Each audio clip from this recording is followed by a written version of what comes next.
طبعا بالنسبة خۆبەخش لە هەموو هەرێمی کوردستان هەیە لە هەموو شوێنەکان بەبێ جیاوازی لە بنکە دەنووسەکان ناوشارەکان خۆبەخش من دەمێت سوپاسیان بکەن دەستخۆشیان لێ بکەین ئێمە چەند جارێک داوامان کردووە لە ڕێگەی دەستگای خزمەتی گشتی ڕاژەی حکومی کە لەگەڵ باشبوونی باری ئابووری لە هەرێمی کوردستان ئێمە بەدڵنیاییەوە پێویستمان بە زیاتر لە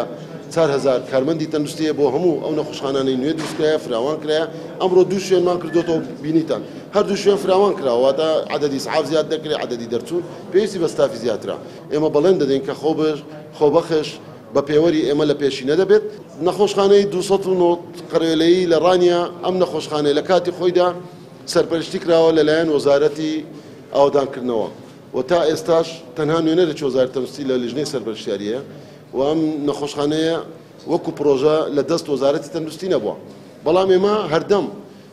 بەشدار بووینە لە چارەسەرکردنی ئەم کێشەیە ئەم کێشەیەمان گەیاندۆتە ئەنجومەنی وەزیران و سەرۆکایەتی ئەنجومەنی وەزیرانیش لێژنە پێکهاتووە کێشەکان دەستنیشان کراوە کێشەی فەنی تێدایە کێشەی هونەری تێدایە ڕاستە لەگەڵ قەیرانی دارایی زۆربەی زۆری شوێنەکان تەنانەت بڵێم هەموو پرۆژە استراتیجیەکان تووشی ڕاوەستان بوون لە زۆر شوێن مقاولەکە فەسخ عەقدی کردی یعنی هەر ئەسڵەن مقاولەی نما دەبی دیسان دەرخستە و دیزاین بکرێتەوە دیسان پێشکەش بە مقاولێکە بکرێت بەڵام لە ڕانیە هەندێک کێشەی هونەریش هەیە و دوهەمین نووسراژ لە ئەنجومەنی وەزیراندا دەستنیشانکردنی کێشەکان بووە و ئێمە لە لیژنەی باڵای ئەنجومەنی وەزیران کە پێک هاتبوو نوێنەری هەردوو لای تێدایە ئینشاءالله ئومێد دەکەین کە ئەو کێشانە بە بڕیارێکی دروست لە ڕابردووشدا ئێمە لە سەردانمان باسمان کرد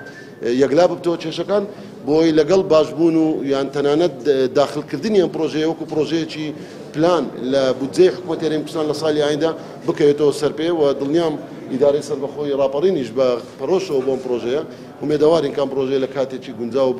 زوودا بکەوێتەوە سەرکار.